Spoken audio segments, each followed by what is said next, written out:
Vamos para essa segunda parte então. Na primeira parte nós falamos das 4 igrejas, as 4 primeiras igrejas, né? Falamos de Éfeso, Esmirna, falamos de Pérgamo e Tiatira, tá? Antes da gente ir para Sardes, que é a quinta, quero só voltar na Tiatira, de Jezabel, né? Porque existem alguns estudos que dizem que o testemunho negativo de Jezabel foi tão cruel, tão assim horrível, que não podia ser uma mulher normal, que provavelmente existia um espírito maligno sobre ela. Tamanha era a sua ardilosidade, tamanha era a sua crueldade nos seus desígnios. Ela mentia, ela se prostituía, ela ofendia, ela manipulava, tudo para conseguir poder, status, fazer a sua vontade, ter o domínio das coisas. Então veja, é muito importante que todas as vezes que nós identificarmos em nós mesmos que nós estamos agindo assim de maneira soberba, de maneira autoritária, de maneira ofensiva, de maneira caluniosa, que a gente busque a confissão e busque se converter. Amém? Coloca aí no seu caderno: até o EJC eu preciso me confessar. Não dá para vir trabalhar no EJC sem se confessar. Eu nem sei se isso já não é uma regra de vocês, acho que é, mas não vale, vou reforçar. Se confesse, né? Ah, Guilherme, o que eu vou me confessar? Você vai se confessar de não estar apaixonado, se você não tiver. Você vai se confessar se você já tiver pensado em desistir. Você vai se confessar se você tiver dado ouvidos para doutrinas que não são a doutrina da sã igreja, da salvação. E você vai se confessar se você tiver se comportado de algum momento como Jezabel, tá? Aqueles que não seguem essa doutrina e que não conhecem as profundezas de Satanás, olha como ele chama Jezabel: profundeza de Satanás.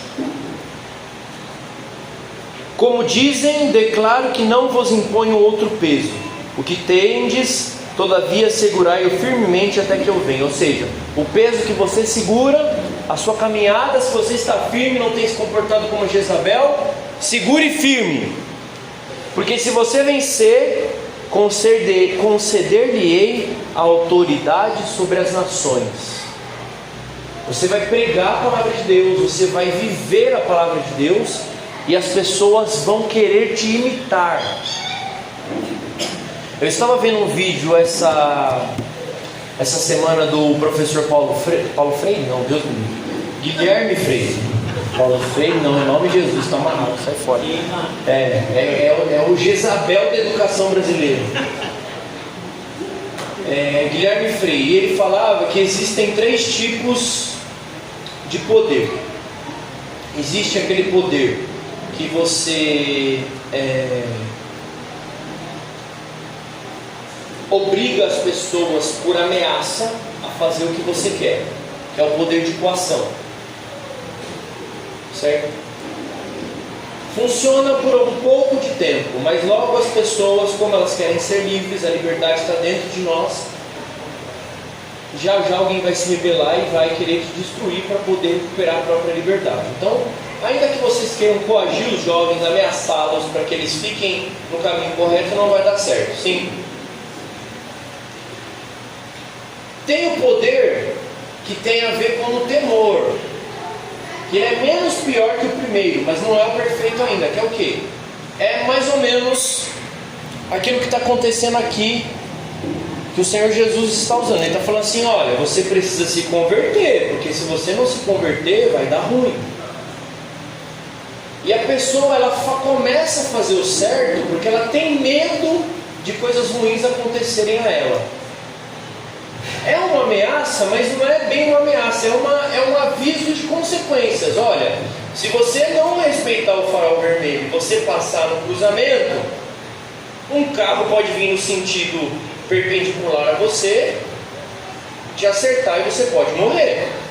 Não é que você está gorando a vida da pessoa, você não está ameaçando ela, mas você está avisando: olha, se você continuar assim, você não obedecer o farol vermelho, você pode morrer. Esse já começa a ser bom. Só que o poder mais perfeito é o que provém da autoridade. O que é a autoridade? É o poder de você fazer com que as pessoas façam aquilo que você deseja que elas façam através do seu exemplo. Elas percebem em você uma vida correta, uma vida digna, uma vida coerente. Elas passam a te admirar e elas querem te imitar, porque elas querem dar passos tão bons quanto que você dá. Essa precisa ser o nosso objetivo com os jovens e com a nossa própria vida, amém? Porque se eles perceberem que você prega uma coisa, mas não vive aquilo que você prega, provavelmente eles podem caminhar um pouquinho de tempo, mas depois eles vão se afastar completamente, certo? Eu costumo pregar para os jovens sarados, e geralmente eu prego sobre afetividade e sexualidade. Eu pergunto lá para eles, levantem aí os casados, né? Vamos ver, levanta aí quem é casado, por favor. Levanta, fica de pé, só os casados. Levanta só quem está com o marido ou com a esposa aqui. Quem não está, senta. Quem não está, senta. Fica de frente para a tua esposa e para o teu marido. Quem é solteiro, viúvo, namorado, essas coisas, fica observando os casais. Observa. Agora você que é casado, lembra do que nós falamos. Nós falamos de paixão hoje. Ó a dica. Dá um beijo nessa pessoa agora. Beijo. Observa, gente. Observa os beijos. Continua beijando, beija mais um pouquinho. Beijo. Isso. Pode sentar, obrigado. Uma salva de palmas para os homens casados e mulheres casadas. A pergunta é: quem é solteiro ficou animado de casar depois de ver esse beijo das pessoas? O que vocês acham? Tinha alguns deles que estavam beijando parecendo um passarinho, sabe? Você estava beijando, batendo na pessoa, acabou. Você sentiu vontade de casar vendo esses beijos? Mas você achou os beijos bonitos assim? Dá vontade de rir vendo esses beijos, né? Um beijo, né? Tem que ser um beijo, né? Apaixonado, né? E é exatamente isso, irmão. Os jovens vão vir aqui e eles querem ver isso aí, entendeu? Entenderam? Sim ou não? É isso que você quer ver? Sim ou não? É isso. Paixão, tesão, desejo, sabe esse tipo de coisa? É ver esse menininho aqui desse tamanho tocando carrom, sabe? Não vem desejo nele, pequenininho desse jeito? É isso, amém? Então autoridade é isso. Você ganha autoridade conforme você vive essa vida de maneira apaixonada e não está preocupado em agradar homens, mas em agradar a Deus. E aí as pessoas vão percebendo como o seu coração se comporta e vão querendo fazer a mesma coisa que você, amém? Então o prêmio para quem não se comportar como Jezabel e para quem ajudar Jezabel a se converter vai ser ganhar autoridade diante das nações. Igreja de Sardes, quinta igreja, capítulo 3, versículo 1. Ao anjo da igreja em Sardes escreve: assim diz aquele que tem os 7 Espíritos de Deus, ou seja, assim diz Jesus que tem o Espírito Santo e as 7 estrelas. Conheço tua conduta. Agora é duro, hein? Essa igreja não tem juízo positivo, só negativo. Conheço tua conduta, tens fama de estar vivo, mas estás morto. Torna-te vigilante e consolida o resto que estava para morrer, pois não achei perfeita a tua conduta diante do meu Deus. Lembra-te, portanto, de como recebeste e ouviste, observa-o e converte-te. Caso não vigies, virei como ladrão, sem que saibas em que hora venho te surpreender. Em Sardes, contudo, algumas pessoas que não sujaram as vestes, elas andarão comigo vestidas de branco, pois são dignas do livro da vida. Proclamarei seu nome diante do meu Pai e dos seus anjos. Quem tem ouvidos ouça o que o Espírito diz à nossa igreja. Meu irmão, o que é estar morto do ponto de vista cristão? Você sabe? A morte física para nós é um problema? Não, a morte física, claro, não é um momento fácil de se encarar, dependendo das circunstâncias em que ele se dá. Dependendo de quem está passando por isso, a gente vai sentir saudade, a gente vai se entristecer, a gente gostaria que aquela pessoa vivesse. Por vários dias eu estou dirigindo, fazendo qualquer coisa, eu pego pensando no meu pai, sinto saudade dele, né, da presença dele, das brincadeiras dele. Mas a morte não é a morte física, a morte do corpo para nós, ela precisa ser encarada como o encontro final com Jesus. Para nós a morte física não é o fim, ela é o novo nascimento. Para nós, morte é estar apartado de Deus, é estar em pecado. Então escreve aí, para o cristão, a morte se dá através do pecado.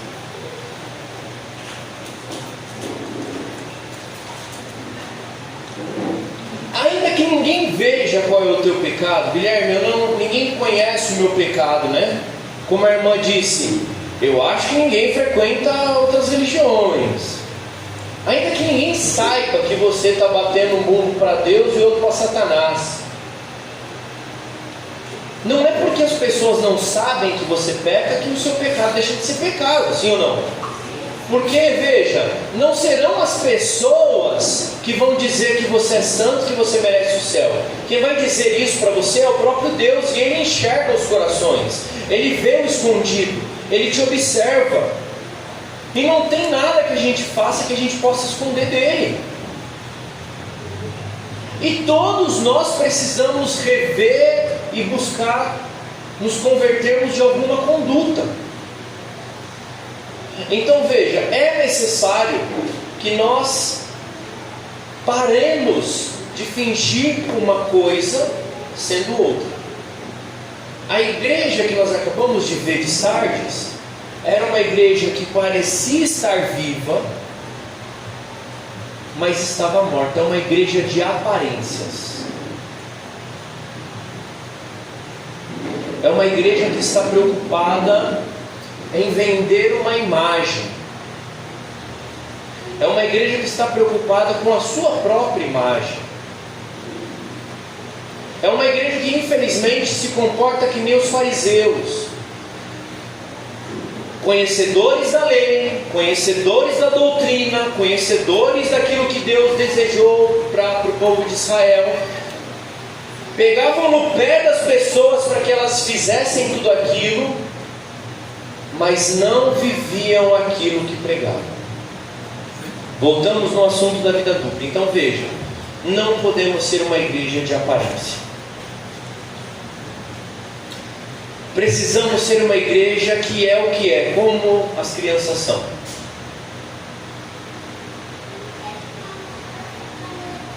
Veja, primeiro o meu interior precisa ser apaixonado, para depois eu demonstrar essa paixão. Eu não posso viver um teatro, sabe? Até porque, hoje em dia, com o mundo digital que a gente tem vivido, se você for viver um teatro, você vai ter que viver um teatro 100% do seu dia quase, porque as pessoas estão te observando. Está todo mundo postando coisa, está todo mundo vendo coisa, está todo mundo ouvindo coisa, tem gente falando com você toda hora, sua vida está exposta a todo momento. Se você for alguém que aparenta ser uma coisa e na verdade é outra, logo vai descobrir. As pessoas vão descobrir. A gente diz lá na comunidade, principalmente nós que moramos na comunidade de vida, nós moramos tudo junto, né? Então, tudo junto assim. Eu e minha esposa temos a nossa casa, fica no mesmo terreno do sítio. Aí A parte de cima tem uma casa grande, que tem um pedaço como se fosse um apartamento. Mora outro casal nesse apartamento, que os filhos já estão grandes, então eles moram sozinhos lá, os filhos têm cada um sua vida. Aí tem as missionárias mulheres que moram na outra ala do prédio, que tem o quarto delas, a cela delas, que elas vivem lá, tal, não sei o quê. E a gente tem algumas refeições em comum, a gente tem trabalhos em comum do dia a dia, a gente cuida dos bichos, a gente tem que cuidar do sítio, a gente sai para evangelizar junto, a gente tem momentos de lazer junto. Conforme você começa a conviver com as pessoas, aos poucos você vai ficando nu na frente dela. O que significa isso? Significa que as pessoas vão percebendo de fato quem você é, de fato que você gosta, de fato que você pensa, de fato que você não gosta, de fato aquilo que te ofende, aquilo que te agrada, e você vai aos poucos se despindo, porque a condição natural pela qual nós fomos criados é de Adão e Eva. Adão e Eva foram criados o quê? Nus. Quem quer se esconder, só quer se esconder porque está em pecado. Guilherme, não, é que eu quero privacidade. Não, tudo bem, você pode ter a sua privacidade. Eu tenho a minha privacidade com a minha esposa, com as minhas filhas. As meninas, cada uma tem seu quarto individual, elas têm a privacidade delas. Mas quem quer ter uma vida de escondimento é porque está devendo no cartório. Então a igreja de Sardes estava passando por essa dificuldade. O que ela tinha? Ela aparentava uma coisa, mas na verdade estava podre.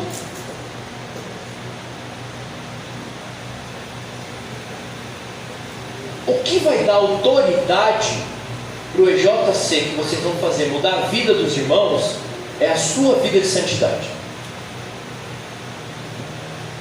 Diz para quem está do seu lado: se você não estiver buscando a santidade, você vai atrapalhar, meu irmão. Olha, você buscar a santidade. Tem algum santo aqui? Levanta a mão. Ó, o irmão ali levantou, né? Só dele levantar a gente já sabe que ele não é santo, né? Porque o santo nunca levantaria a mão. Ele é santo, meu irmão? Ela nem respondeu, porque ela achou que eu nem estava falando de você.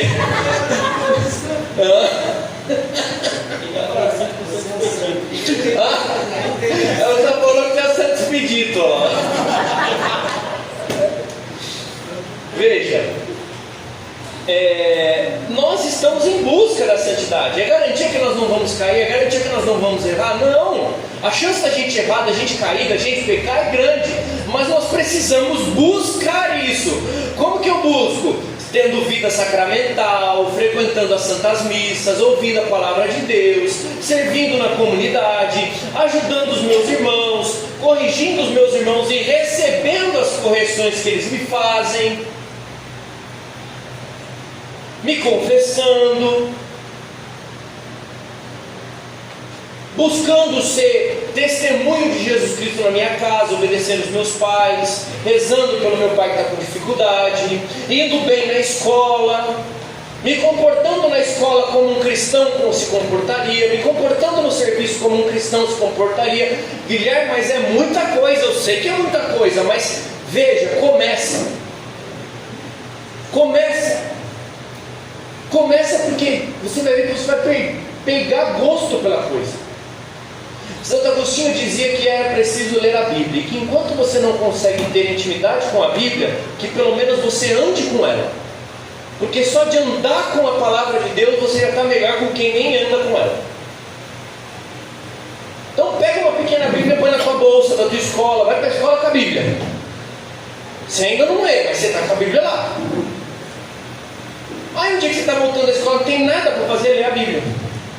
Aí um dia que você fala, pô, nossa, que legal, olha isso, Jesus está falando comigo, eu acho que eu vou começar a ler todo dia. Aí você começa, entendeu? Então a busca pela santidade vai fazendo com que eu possa dar frutos, e vai fazendo com que o meu interior seja purificado, e essa demonstração para o outro também aconteça. Agora, se eu internamente não busco, vai ficar muito difícil, porque eu vou ser uma igreja de aparência. Eu vou ser que nem os sepulcros caiados do Evangelho que Jesus chama os fariseus. Bonito por fora, né? Um caixão. bonito por fora, mas quando você abre, tem os restos do corpo de uma pessoa lá dentro, um negócio feio, podre por dentro. Não dá para ser assim, dá? Se formos fiéis,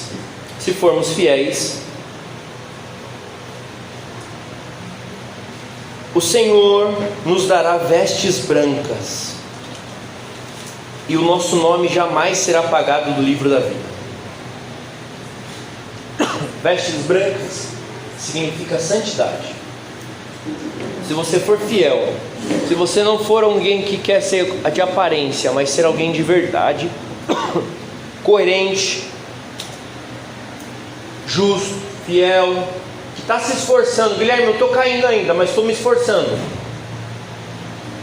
Deus vai te dar a graça da santidade. Versículo 7. Ao anjo da igreja em Filadélfia, escreve: assim diz o santo, o verdadeiro, aquele que tem a chave de Davi, o que abre e ninguém mais fecha, e fechando ninguém mais abre. Conheço tua conduta, eis que pus à tua frente uma porta aberta, que ninguém poderá fechar. Olha que maravilhoso. Pois tens pouca força, mas guardaste minha palavra e não renegaste meu nome. Forçarei os da sinagoga de Satanás, que se afirmam judeus, mas não são, pois mentem. Forçarei que venham prostrar-se a teus pés e reconheçam que te amo. Visto que guardaste minha palavra de perseverança, também eu te guardarei da hora da provação que virá sobre o mundo inteiro, para submeter à prova os habitantes da terra. Venho logo, segura com firmeza o que tens, para que ninguém tome a tua coroa. Quanto ao vencedor, farei dele uma coluna no templo do meu Deus, e daí nunca mais sairá. Escreverei nele o nome do meu Deus e o nome da cidade do meu Deus, a nova Jerusalém que desce do céu, de junto do meu Deus, e o meu novo nome. Quem tem ouvidos, ouça o que o Espírito diz às igrejas. O que significa a palavra Anauim? Quem sabe? Tirando a irmã, claro. Hã?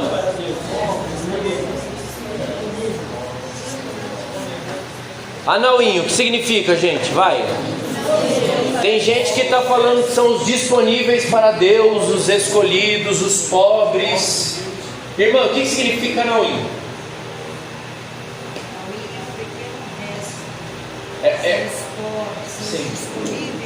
Sim, um pequeno resto. Aqueles que ninguém dá valor, não é mesmo, irmã? Que o homem olha e fala assim: esse daí eu não escolheria. Esses dias eu vi um post no Instagram dizendo assim: se Jesus fosse seguir o conselho dos coachings de hoje em dia, ele não teria escolhido os 12 apóstolos que escolheu, porque os 12 apóstolos eram muito ruins antes de se converter e antes de serem batizados por Espírito. Então olha que está do seu lado e fala assim: Jesus gosta de gente que não presta igual você.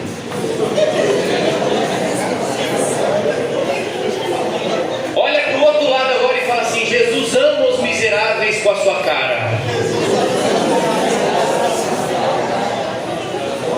Pois é,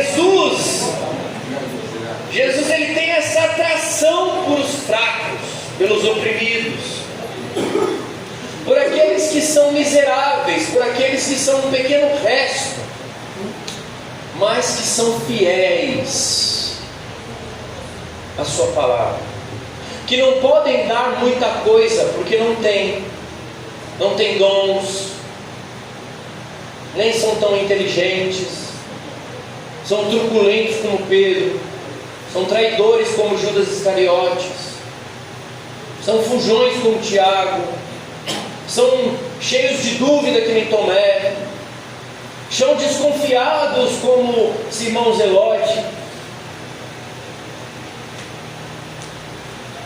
mas que buscam verdadeiramente a Deus.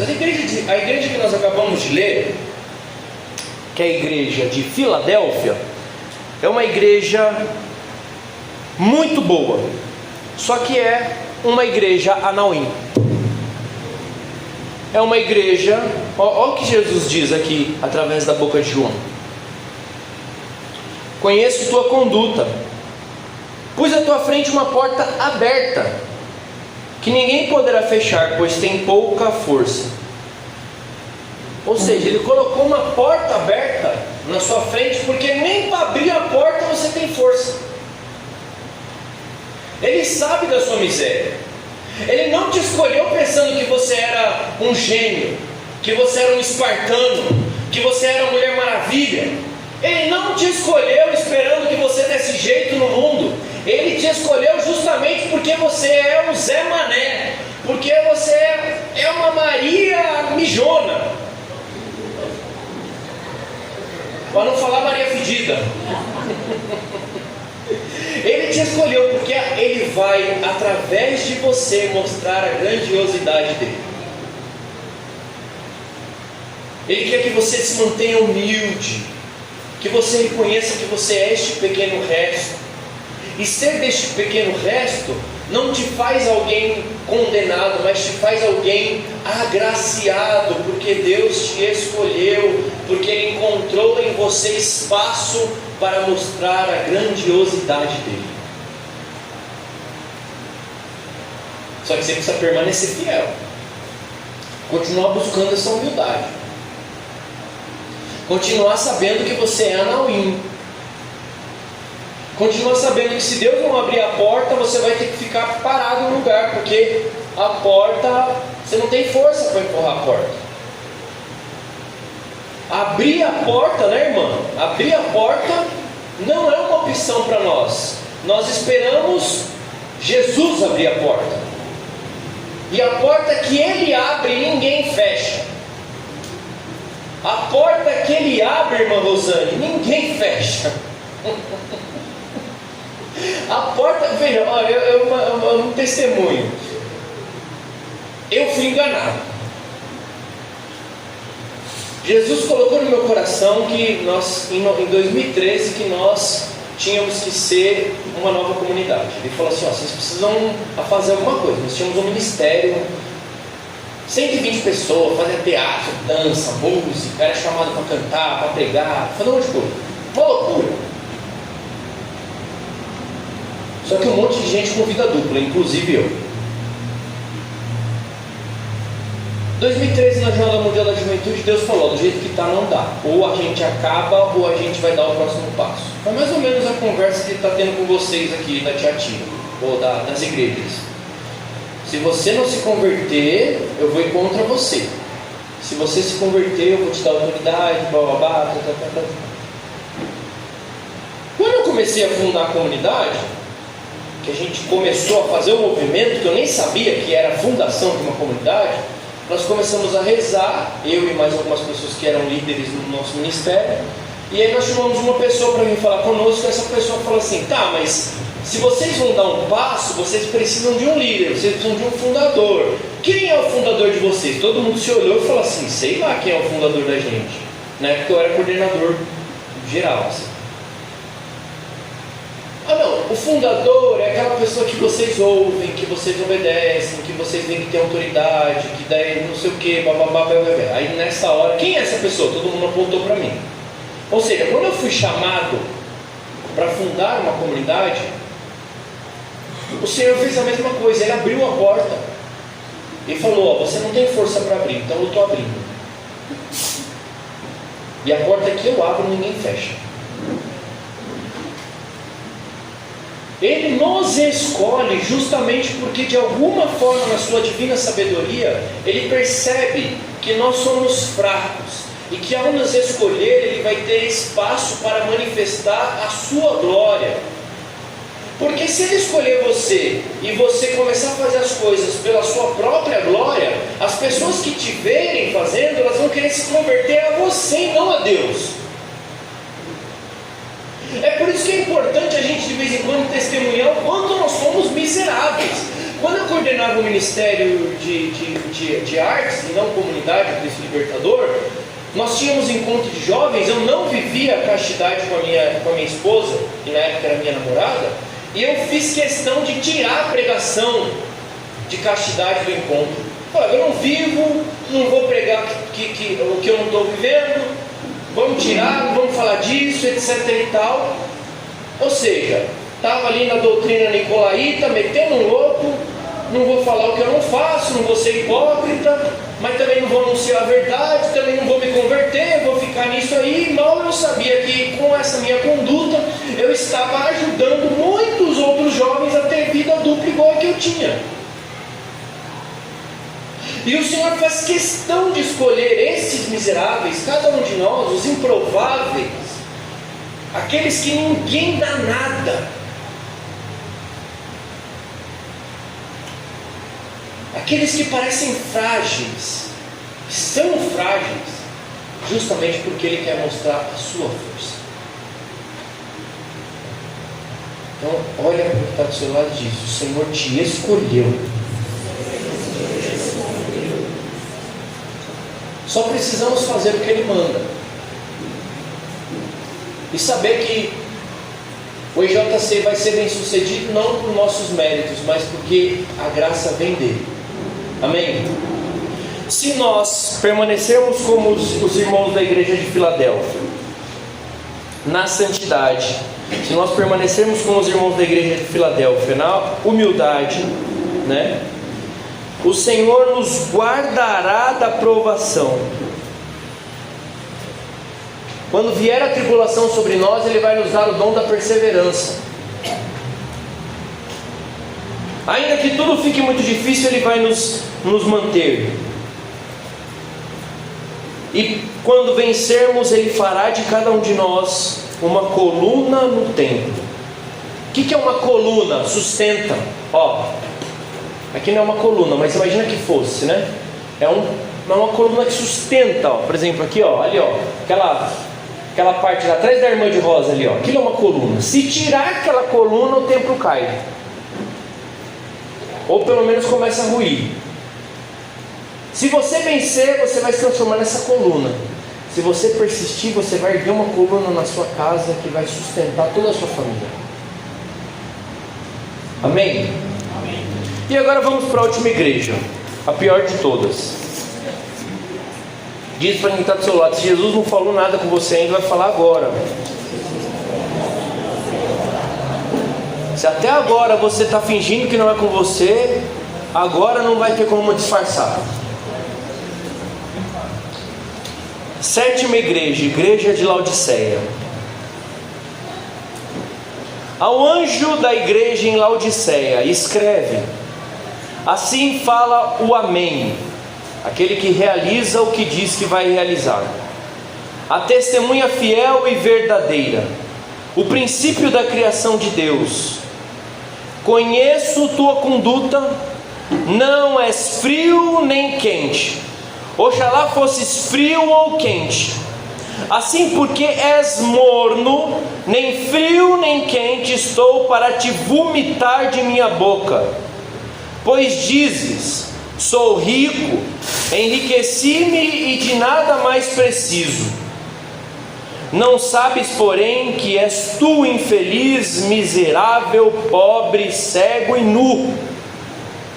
Aconselho-te a comprares de mim ouro purificado no fogo, para que enriqueças, vestes brancas para que te cubras, e não apareça a vergonha da tua nudez, e colírio para que unjas os olhos e possas enxergar. Quanto a mim, repreendo e corrijo todos os que amo. Recobra, pois, o fervor e converte-te. Eis que estou à porta e bato. Se alguém ouvir a minha voz e abrir a porta, entrarei em sua casa e cearei com ele, e ele comigo. Ao vencedor concederei em sentar-se comigo no meu trono, assim como eu também venci e estou sentado com meu Pai em seu trono. Quem tem ouvidos, ouça o que o Espírito diz às igrejas. Amém. Meu irmão, ou é quente ou é frio. Se você for morno, o Senhor vai te vomitar. Já viram alguém vomitando? Sim ou não? É agradável? Não. Às vezes dá mais nojo ver a pessoa vomitar do que a pessoa cagar, sim ou não? Quando desculpa o palavreado. É ou não é?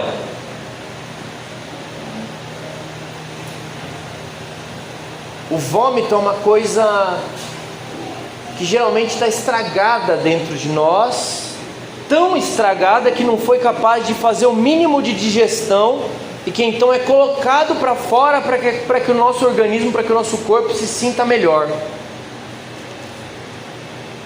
Se você, membro da comunidade Anauim, não for quente, não for fervoroso, não for alguém de oração, se você continuar com esta vida morna, o Senhor vai te vomitar e não vai ser agradável. Aí eu queria entender com vocês aqui rapidinho, né? Para a gente já poder rezar. Já vai pensando numa música bem top do Espírito Santo aí, o fogo descer.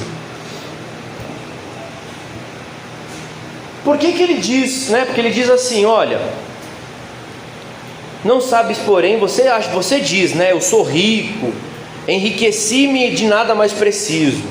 Porém você é infeliz, miserável, pobre, cego e nu. Aconselho-te a comprares de mim ouro purificado no fogo para que enriqueças, vestes branca para que te cubras, e não apareça a vergonha da tua nudez, e colírio para que unja os olhos e possas enxergar. Veja, a comunidade de Laodiceia era uma comunidade realmente rica, materialmente falando, mas era uma comunidade pobre espiritualmente. A comunidade de Laodiceia tinha grandes reservas de ouro, e ela achava que as suas grandes reservas de ouro seriam o suficiente para que ela pudesse comprar tudo o que ela precisasse. Só que o Senhor diz, tu na verdade é pobre, compra ouro purificado comigo, porque o ouro que você tem só vai servir para te dar conforto material, mas tu vais acabar na miséria.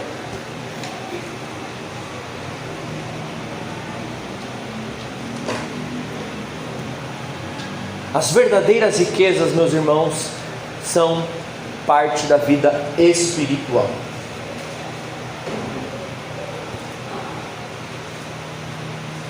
Não adianta, se você tem condicionado a sua vida à busca de riquezas materiais, você tem se deixado seduzir pelo poder que as riquezas materiais trazem para você, você precisa se converter. Eu e você precisamos nos converter. Precisamos buscar ouro purificado no Senhor. Precisamos ter uma vida de fervor, uma vida de oração. Eu não vou pedir para levantar a mão aqui, mas eu gostaria de saber e que você pense: quantos de vocês têm conseguido minimamente rezar um Pai Nosso e uma Ave Maria bem rezado todos os dias? Quantos de vocês têm conseguido escutar o que Deus deseja para vocês todos os dias? Porque às vezes em que nós não estamos preocupados com o que Deus tem para nos dizer, nós ficamos preocupados com o que os outros dizem. E aí nós começamos a nos tornar invejosos, começamos a nos tornar ainda mais fracos, contendeiros. Começamos a caçar o que fazer, quando na verdade deveríamos estar preocupados com o que o Senhor tem para nos dizer todos os dias.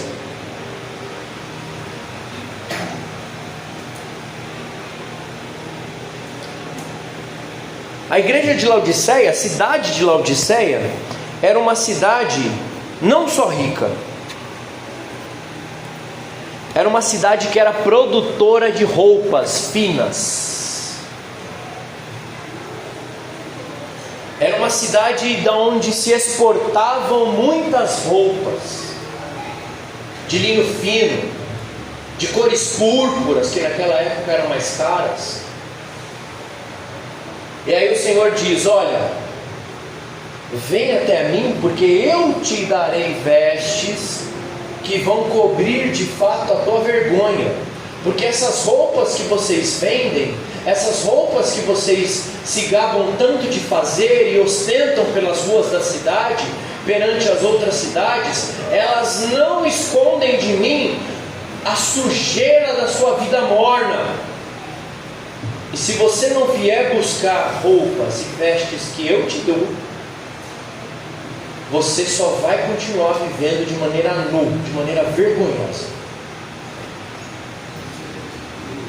A cidade de Laodiceia era uma cidade que tinha medicina avançada. Eles produziam um colírio feito de algumas ervas medicinais que de fato era muito bom para aqueles que tinham problema na visão. Só que novamente, ostentavam o fato de produzirem algo que fisicamente era muito bom, só que eram cegos. Não percebiam que estavam caminhando para o precipício. Não percebiam que estavam caminhando para a perdição. Ou seja, era uma comunidade autossuficiente. Tudo que ela tinha ela produzia, tudo que ela precisava ela produzia, tudo que ela necessitava ela conseguia, entendeu? E aí aos poucos ela começou a tirar Jesus do centro, tirar o Evangelho do centro, tirar Deus do centro e colocar quem no centro? Ela mesma, que é a pregação do mundo moderno. Ei, você é Deus, você não gosta de ser mulher? Vire homem. Não está conseguindo com essa esposa? Separa. Não queria ficar grávida, mas ficou? Grávida, né? Porque o negócio está até confundindo, né?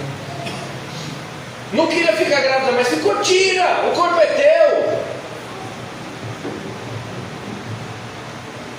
Não precisa ficar dando satisfação para padre, vai se confessar nada, se confessa direto com Deus, né? E Deus vai te perdoar. O importante é o seu coração. Eu já ouvi esses dias na internet, mas a internet ajuda a gente, mas também de vez em quando dá um desânimo, né?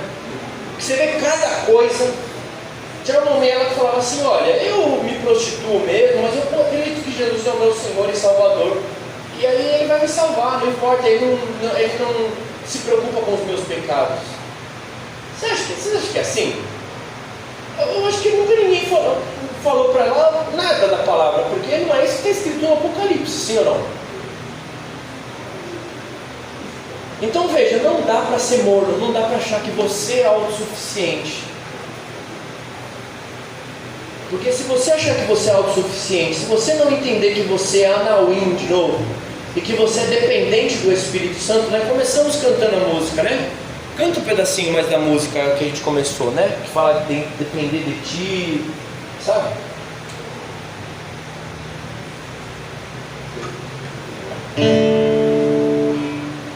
Feche teus olhos um pouco. Só ouvir o que ela vai cantar. Vai direto na parte que fala que é fraco, não sei o que e tal. Escuta.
Copo bonito, sim ou não? Sim. Muito bonito esse copo, sim ou não? Olha para quem está do seu lado e fala assim: você é lindo como esse copo. Você é lindíssima como esse copo. Lindíssimo como esse copo. Tá vendo? Olha o design dele. É diferente, né? Deve ter o quê? Quase meio litro de capacidade esse copo. Mas, se ele sempre estiver vazio, ele serve para alguma coisa? Não. Se eu quiser usar ele de vaso, eu vou ter que encher ele com alguma coisa. A função dele está muito ligada à sua essência do ser. Ele é um copo. Mas se ele não cumprir a função de copo, ele passa, de certa forma, a não servir para nada. Ele continuará sendo um copo, mas um copo que nunca tem líquido dentro, né? Preciso de um voluntário. Uma voluntária.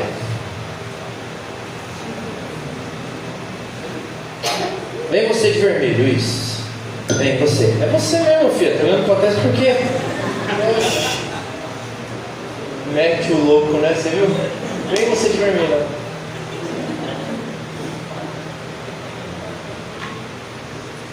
Segura o copo. Deus quer fazer isso com a gente, ó. Encher a gente com o Espírito Santo dele.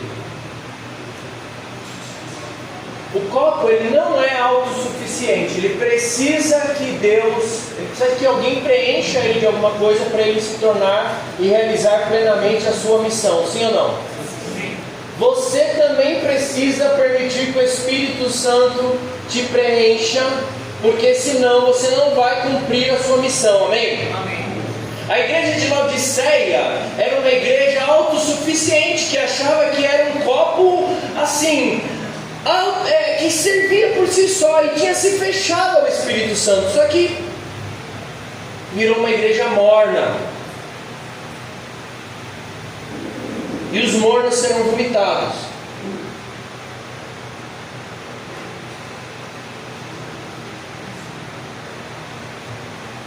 A igreja de Laodiceia era assim. Preciso de outro voluntário. Você, vem cá, irmão. Segura o copo.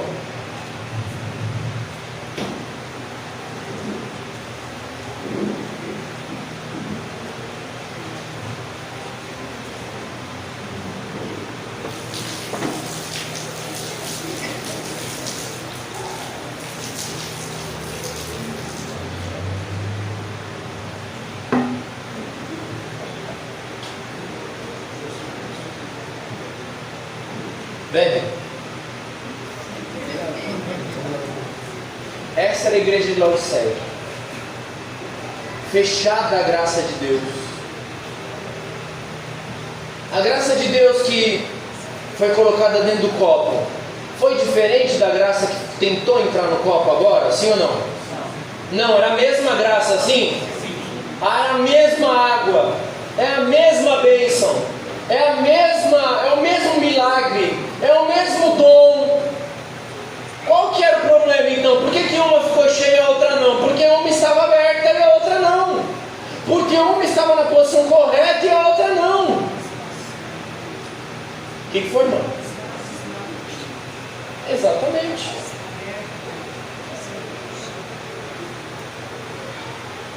É isso. Se você estiver assim, faça um favor. Olha só que equipe eficiente, né? Meu, nem pede, elas já vêm. Meu Deus, vamos abrir palmas para nossas irmãs. Glória a Deus. O problema nunca está em Deus, sempre está em nós. Ele quer nos preencher. Se você continuar assim, como a igreja de Laodiceia, algum jovem vai conseguir matar a sede? E esses jovens vão vir sedentos. Esses jovens vão vir sedentos. Esses jovens vão vir sem Bíblia, sim ou não? Porque se você que é daqui não trouxe a Bíblia, imagina eles, sim. Não vão trazer, sim ou não? Eles vão trazer um monte de coisa para o retiro. Vocês dormem num lugar, irmão? Eles vão trazer camisinha, eles vão trazer escondido coisa, né? Vai trazer droga, vai trazer coisa. Eles não vão trazer a Bíblia. Então onde que eles vão ler o Evangelho no encontro? Na tua vida. Eles vão olhar para você, como que é o seu nome mesmo? Manuela. E vão falar assim, nossa, Manuela, não, mas a Manuela estava outro dia, há uns 2 anos atrás, a Manuela era uma perdida, né? Olha como ela está diferente. O que será que aconteceu com ela? Porque a Manuela deixou de ser assim e ficou assim, aí ela preencheu. E ela vai ter um pouco de Espírito Santo para dar na boca daquele jovem, para que ele também possa se preencher e se converter. A igreja de Laodiceia, para terminar, era como toda boa pessoa autossuficiente, ela achava que ela não precisava dos outros. Eu não falei propriamente dito de fraternidade, mas vocês perceberam que as igrejas que tinham problema com fraternidade, né? Com vivência entre irmãos, né? Elas não se corrigiam, elas deixavam, o irmão está em pecado, deixa ele, a vida é dele, deixa ele se lascar sozinho. Elas não partilhavam. Era uma igreja que era composta de pessoas que se bastavam. Não pode ser assim aqui. Amém? Amém. Vocês são Anauim, resto de Israel, disponíveis, mas resto.